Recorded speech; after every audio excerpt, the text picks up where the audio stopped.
جورج اورویل، سرای چهارپایان، مالخانه. از انگلیسی ترجمه عثمان علی لطیفی، در قرائت دلشاد رحمت الله. ادامه. باب دهم.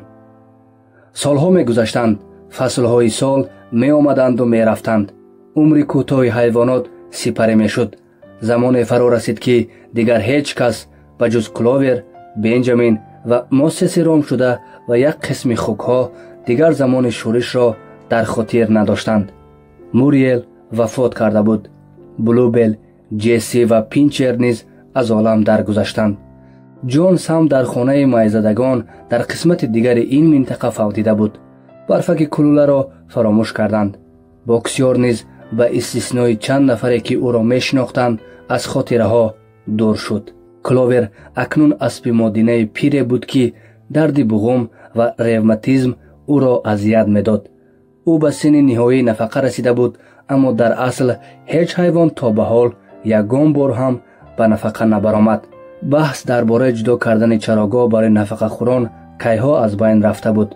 ناپلیون اکنون خوکی برکمال بود و 150 کیلو وزن داشت.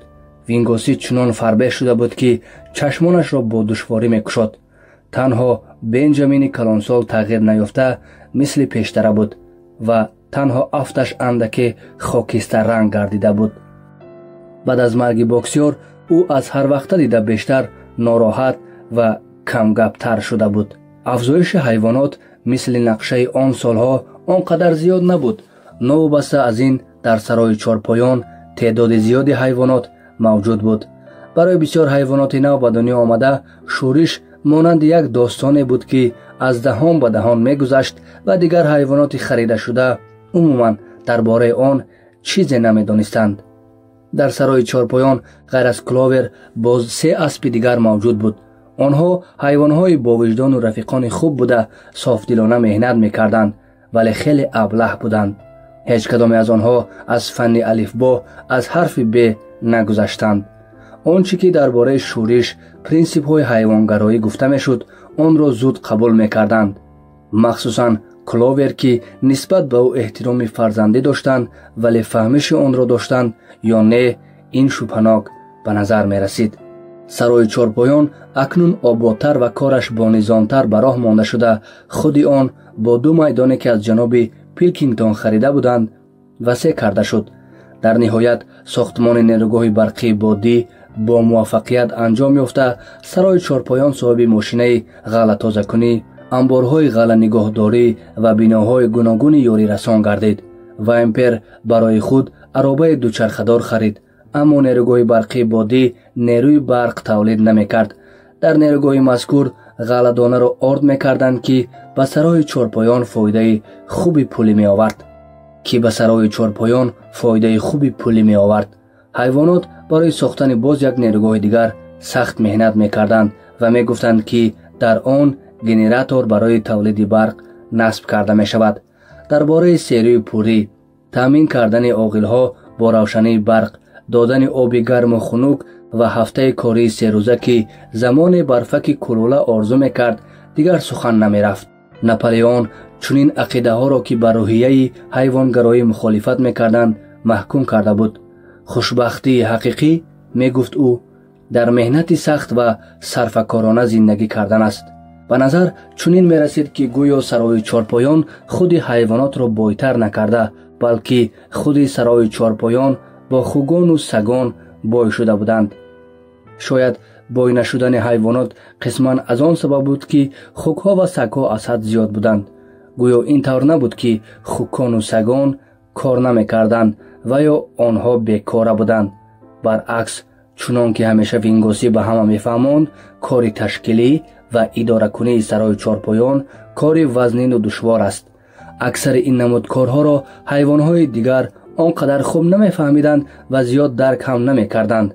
برای مثال وینگوسی با آنها گفته بود که خوگها هر روز وقت خود را در انجام دادن کارهای پراسرار به مانند کشیدن فایل‌ها، تهیه حساب‌ها، آماده نمودن پروتکل‌ها و یادداشت‌های تفاهم صرف می‌کردند.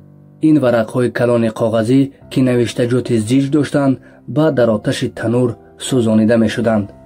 ин барои беҳбудии кори сарои чорпоён аҳамияти калон дорад, мегуфт Вингоси. ба ҳар ҳол на хуко ва на сагҳо бо меҳнати худ барои сарои чорпоён ягон фоидаи моддӣ намеоварданд, вале онҳо хеле зиёд буданд ва ҳамеша иштиҳои хуб доштанд. тарзи ҳаёти дигарон бошад, то он ҷое ки онҳо мефаҳмиданд мисли пештара буд. онҳо ҳамеша гурусна рӯи хошок мехобиданд, аз ҳавз об менӯшиданд, дар саҳро заҳмат мекашиданд, зимистон аз хунукӣ ва тобистон аз пашаҳо дар азоб буданд. баъзан ҳайвоноти пиронсол дар байни хотираҳои норавшану парешони худ кӯшиш мекарданд ки муайян созанд оё дар рӯзҳои аввали шӯриш, вақте ки ҷонсро ронда буданд, ҳаёт беҳтар буд ва ё зиндагии ҳозира беҳтар аст. онҳо ҳеҷ чизро ба хотир оварда наметавонистанд. ягон чиз вуҷуд надошт ки ҳаёти ҳозираи худро бо он муқоиса кунанд, ба ҷуз хабарҳои Вингоси, ки ҳамеша бо рақамҳо беҳтар шудани сатҳи зиндагиро исбот мекарду нишон медод. ҳайвонот мушкилотро ҳалнашаванда арзёбӣ мекарданд ва ба ҳар сурат ҳоло онҳо барои баҳс кардан дар ин мавзӯъ вақти хеле кам доштанд. танҳо Бенҷамини калонсол ҳар як ҷузъиёти умри дарози худро дар хотир дошт ва медонист ки ҳеҷ гоҳ вазъ беҳтар ё бадтар нашудааст. ҳамоно зиндагӣ аз гуруснагӣ, сахтӣ ва ноумедӣ иборат буд ва ин ҳам қонуни тағйирнопазири ҳаёт аст. аммо ҳайвонҳо ҳеҷ гоҳ ноумедиро ихтиёр накарданд. зиёда аз ин, барои дигарон узви сарои чорпоён мояи ифтихор ва шарафмандӣ буд. сарои чорпоён ҳанӯз ҳам дар тамоми мамлакат, дар тамоми Англия ягона сарои чорпоён буд ки аз ҷониби ҳайвонот идора мешуд ва моликияти он ба худи онҳо тааллуқ дошт. ҳеҷ яке аз онҳо, ҳатто ҳайвоноти ҷавон, ҳайвоноти нав аз фермаҳои дур масофаи 10-20 километр оварда шуда аз ин ҳол дар ҳайрат мемонданд ва ҳангоме ки онҳо садои тири яроқро мешуниданд ва парчами сабзро мебардоштанд, дилҳояшонро ғуруру ифтихор фаро гирифта замонҳои қадим ронда шудани Ҷонс 7 принсип набардҳои бузургро ки аз ҷониби одамон сар мезад ва худи онҳо мағлуб мегардиданд ба ёд меоварданд. ҳеҷ як орзуҳои кӯҳан аз хотир дур намерафтанд ва гуфтаҳои меъёри пир дар бораи ҷумҳурии ҳайвонот бояд он ҳудуди майдонҳои сабзи Англияро фаро мегирифт ва пойҳои одамон онро бояд поймол намекарданд. ҳайвонот ҳанӯз ҳам боварӣ доштанд. шояд рӯзе меояд, шояд дар тӯли умри ягон ҳайвоне ки дар замони ҳозира зиндагӣ мекунад ба зудӣ наояд, аммо ба ҳар ҳол он рӯз фаро хоҳад расид. ҳатто суруди ҳайвоноти Англияро онҳо дар ҳар ҷо бо овози паст ва пинҳонӣ мехонданд, гарчанде ки ҳеҷ як ҳайвон ҷуръат намекард ки онро бо овози баланд хонад. ҳар як ҳайвони сарои чорпоён онро аз ёд медонистанд. бале, шояд зиндагии онҳо вазнин бошад ва на ҳама ба орзуҳояшон расиданд, вале онҳо медонистанд ки мисли дигар ҳайвонот нестанд. агар онҳо гурусна мемонданд, ин аз он набуд ки ҳаққи худро ба одамони золим медоданд ва агар меҳнати вазнин онҳоро интизор буд, онҳо медонистанд ки ақаллан барои худашон кор мекунанд. ҳеҷ кадоме аз онҳо бо ду пой намерафт. ҳеҷ ҳайвон ҳайвони дигарро хуҷаин намегуфт. ҳама ҳайвонот баробар ҳуқуқ буданд. рӯзе дар аввали фасли тобистон Вингоси гӯсфандонро аз қафои худ ба як гӯшаи дури заминҳои партови сарои чорпоён, дар он ҷое ки дарахтони тус мерӯиданд, бурд. гӯсфандон тамоми рӯзро дар он ҷо зери назорати Вингоси бо чаридани баргҳо гузарониданд. бегоҳӣ худи ӯ ба сарои чорпоён баргашт ва аз бас ки ҳаво гарм буд ба гӯсфандон иҷозат дод ки дар он ҷо бимонанд. тӯли як ҳафта онҳо дар он ҷо монданд ва дар ин муддат ягон намуди ҳайвони дигар онҳоро надид. Вингоси ҳар рӯз ҳамроҳи онҳо буд. вай гуфт ки ба онҳо суруди наверо меомӯзонад ки барои дигарон феълан шояд махфӣ бошад. як шоми зебо баъди баргаштани гӯсфандон ҳайвонот низ корро ба охир расонида ба сӯи биноҳои сарои чорпоён бармегаштанд. дар ин лаҳза аз саҳни ҳавлӣ шиҳаи даҳшатангези асп баланд шуд. ҳамаи ҳайвонҳо дар ҳайрат монданд. ин овози кловер буд. вай боз чиха кашид ва тамоми ҳайвонот дар ин лаҳза ба сӯи ҳавлӣ шитофтанд. он гоҳ чизеро ки Кловер дида буд, онҳо низ диданд. хук бо ду пои қафояш роҳ мерафт. бале, ин вингоси буд.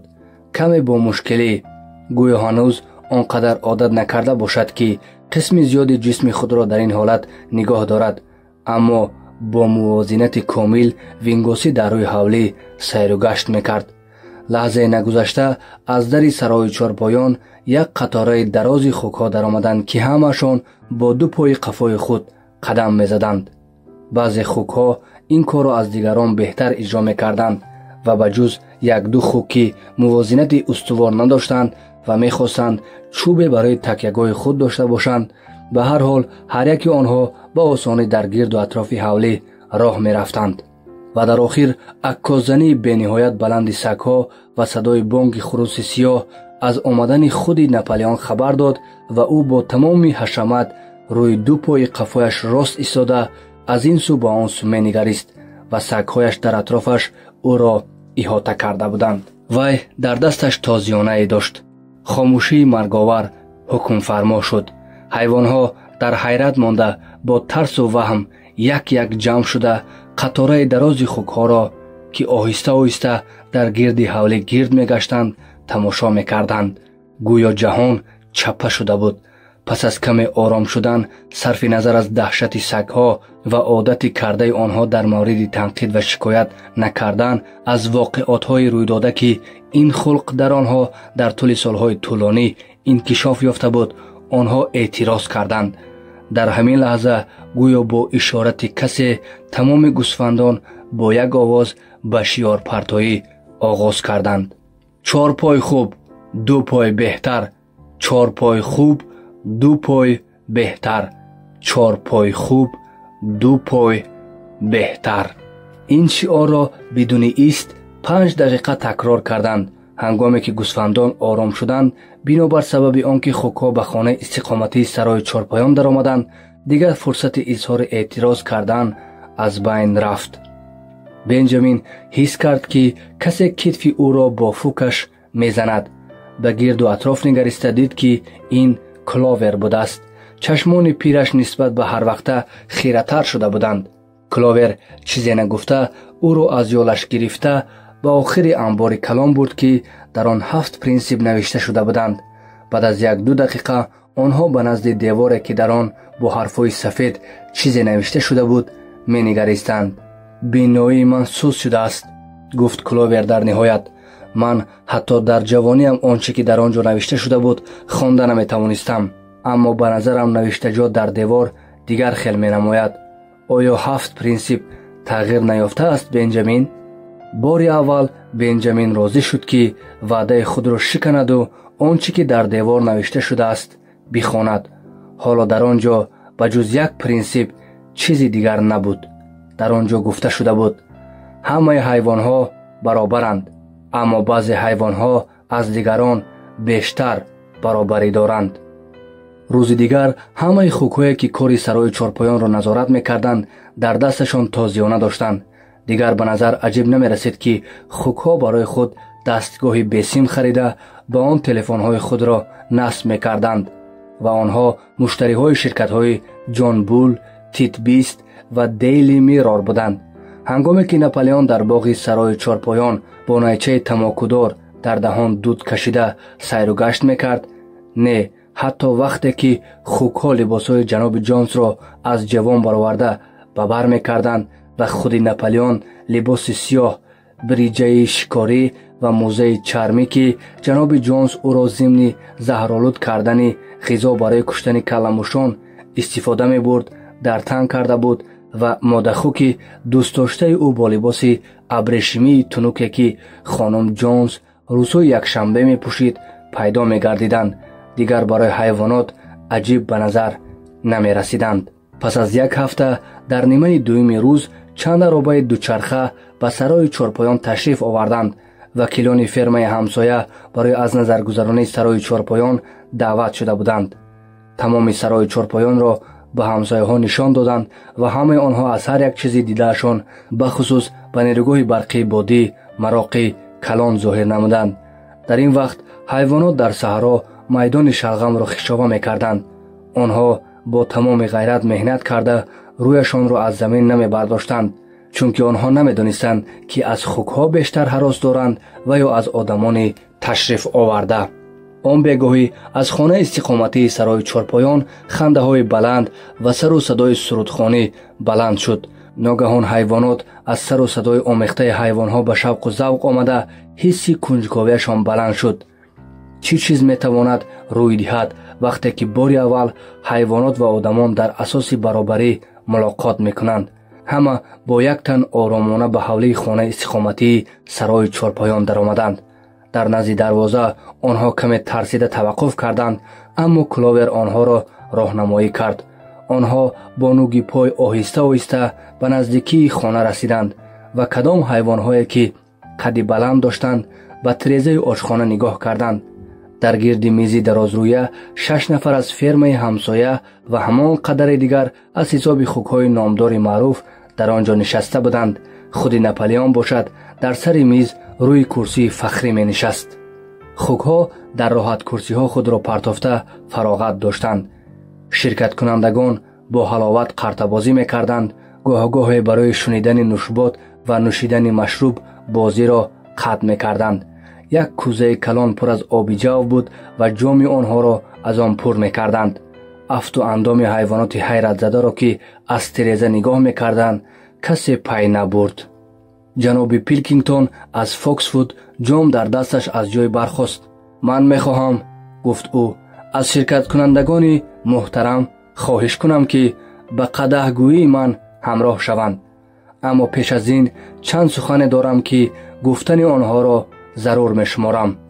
бо як ҳисси қаноатмандӣ бояд зикр кард, гуфт ӯ ва боварӣ дошт ки ҳамаи иштирокчиён ба суханонаш ҳамроҳ мешаванд. давраи тӯлонии нобоварӣ ва нофаҳмӣ байни мо ба охир расид.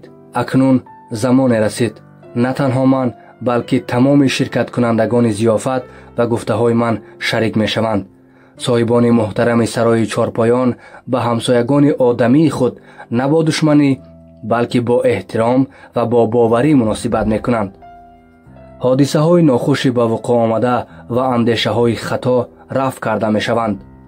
он замонҳо ақидаҳое ба мисли мавҷудияти сарои чорпоён ки ба хукҳо тааллуқ дорад ва аз ҷониби онҳо идора мешавад то андозаи ғайримуқаррарӣ буд ва метавонист дар ҳамсоягӣ таъсири манфӣ дошта бошад. бисёре аз деҳқонон бидуни огоҳ будан тахмин мекарданд ки дар ин гуна сарои чорпоён рӯҳияи саҳлангорӣ ва беинтизомӣ ҳукмфармост. онҳо аз таъсири бади сарои чорпоён ба ҳайвоноти худ ва ҳатто ба кормандони фермаҳои худ нигаронӣ мекарданд. ана акнун ин гуна шубҳаҳо аз байн рафтанд. имрӯз мо бо ҳамроҳии рафиқонамон сарои чорпоёнро бо чашмони худ тамошо карда ҳар як ваҷаби онро аз назар гузаронидем ва аз ин мо ба чӣ хулоса омадем? на танҳо усулҳои нав, балки интизом ва тартиботе ки дар ин ҷо ҳаст бояд барои деҳқонони дигар фермаҳо намуна бошад.